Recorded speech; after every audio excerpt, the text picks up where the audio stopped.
जिसके मन में टोटो व फोटो का कोई अंतर समझ में नहीं आता है तो उनसे पूछना चाहिए कि उनकी स्थिति मन की क्या है। जनसंघ से लेकर संघ से लेकर भारतीय जनता पार्टी का काम कर रहे हैं, तो पार्टी एक मातृ मंदिर है, माँ के समान है। आज शब्द उनके पास है नहीं, इसी के लिए अशब्द पर उतर गए। संसदीय प्रणाली में बड़ी भूमिका होती है, तो उसके लिए भी एक नई पारी के लिए जो जिम्मेवारी उन्होंने दिया है उसके लिए बधाई है। बड़े बड़े आंदोलन उस समय लालू के भ्रष्टाचार के खिलाफ छात्र आंदोलन होते थे, एक साल में 4 बार बिहार बंद होता था। सम्राट कैबिनेट में भाजपा के एक मुख्य और प्रबल नाम को शामिल किया गया है, संजीव चौरसिया। नमस्कार, मैं फलक सिंह और आप सभी का स्वागत हो चुका हमारे चैनल सच टॉक्स पर। देखिए, मुख्य सचेतक की जिम्मेदारी दी गई है दीघा के विधायक संजीव चौरसिया को। हमारे साथ उपस्थित है।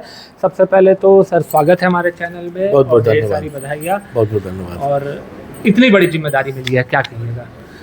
निश्चित तौर पर माननीय मुख्यमंत्री सम्राट चौधरी जी को, माननीय प्रदेश अध्यक्ष संजय सौरभ्य जी को, माननीय राष्ट्रीय अध्यक्ष नितिन नवीन जी को, केंद्रीय प्रभारी माननीय संगठन मंत्री जी को, सबको बहुत बहुत अभिनंदन ये नई जिम्मेवारी देने के लिए। और साथ ही साथ उप मुख्य सचेतक भी मंजीत जी से लेकर सभी सचेतक जितने बने हैं, सभी माननीय सचेतक हैं, उनको भी बहुत बधाई है कि एक नई प्रणाली के साथ जो लंबे समय तक चलते रहा है और संसदीय प्रणाली में बड़ी भूमिका होती है, तो उसके लिए भी एक नई पारी के लिए जो जिम्मेवारी उन्होंने दिया है उसके लिए बधाई है, अभिनंदन है। बड़ा कार्यभार होता है मुख्य सचेतक का, तो कितना चुनौतीपूर्ण रहने वाला है ये?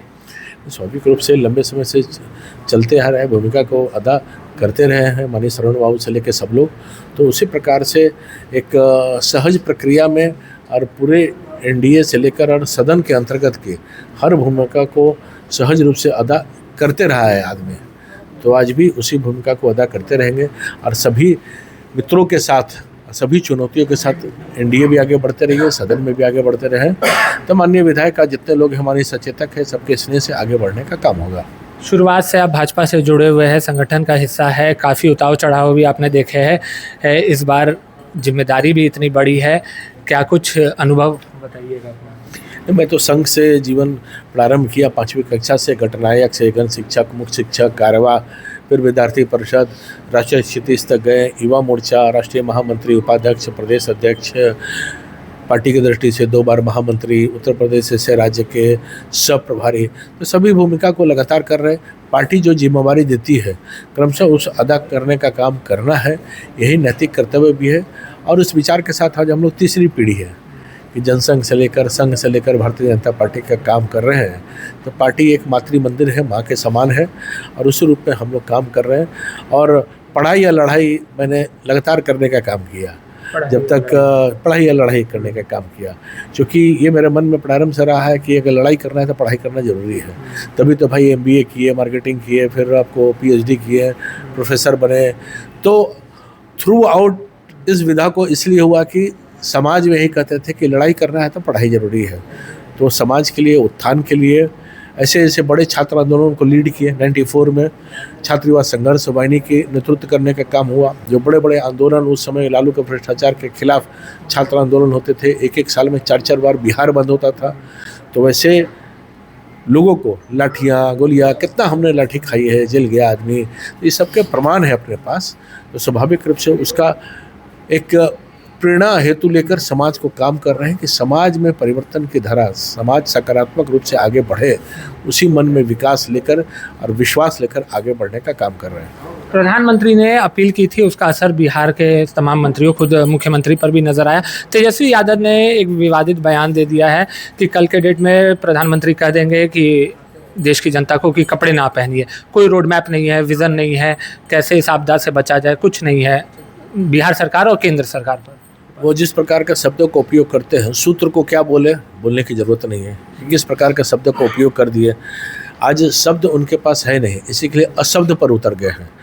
तो जो नैतिकता के आधार पर जो माननीय प्रधानमंत्री जी ने आग्रह किया पूरे समाज से, वो देख रहे हैं कि वैश्विक परिपेक्ष में किन किन बातों की कठिनाई आने वाला समय में हो रहा है। गार्जियन और मुखिया वही होता है कि घर की स्थिति किस प्रकार से होता है उसका आकलन और प्राकलन पहले कर ले। तो माननीय प्रधानमंत्री जी ने देखा कि जिस प्रकार से ईंधन की अलग अलग प्रकार से अपव्यय ना हो, तो अपने स्वयं मात्र 2 गाड़ी के काफिला से समय समय पर माननीय बहुत सारे राज्यपाल, माननीय मुख्यमंत्री पूरे एनडीए के कुनबे से अपनाने का काम कर रहे हैं। माननीय मुख्यमंत्री खुद पैदल चल के कल गए। मैं भी कल अपने क्षेत्र में इलेक्ट्रिक स्कूटी से क्षेत्र का संपर्क करने का काम किया। तो स्वाभाविक रूप से ईंधन की बचत होगी, तो विदेशी मुद्रा की भी बचत होगी। आने वाला समय में और सुदृढ़ होगा भारत। तो भारत के सुदृढ़ शक्ति को बढ़ाने के लिए माननीय प्रधानमंत्री जो आग्रह करते हैं, लगभग जनता उसका पालन करने का काम करती है। आखिरी सवाल रहेगा, पर कहा जा रहा है बस फोटो खिंचाने के लिए ये सब काम में हो गई है, प्रधानमंत्री का 2 गाड़ी से, मुख्यमंत्री का पैदल चलना, तमाम ये चीज़। जिसके मन में टोटो और फोटो का कोई अंतर समझ में नहीं आता है, तो उनसे पूछना चाहिए कि उनकी स्थिति मन की क्या है। स्वाभाविक रूप से जो आग्रह श्रद्धापूर्वक माननीय प्रधानमंत्री जी कर रहे हैं, उसका अनुपालन भी जनता कर रही है और हम लोग भी जनप्रतिनिधि के नाते अनुपालन कर रहे हैं। क्षेत्रों में भी उसी प्रकार के इलेक्ट्रिक व्हीकल के समय साथ साथ करेंगे कि सप्ताह में 1 से 2 दिन संपर्क उसी रूप में करें, ताकि पेट्रोल और डीजल का बचत हो पाए। तो पूरे के पूरे उसी संकल्पना के साथ आगे बढ़ रहे हैं। देखिए, पढ़ाई और लड़ाई करते हुए संजीव चौरसिया तैयार है और फोटो और टोटो का अंतर तेजस्वी यादव को नहीं समझ में आता है। ये जोरदार प्रहार भी कर दिया है विपक्ष पर। जुड़े रहे हमारे साथ, देखते रहे सच टॉक्स। धन्यवाद।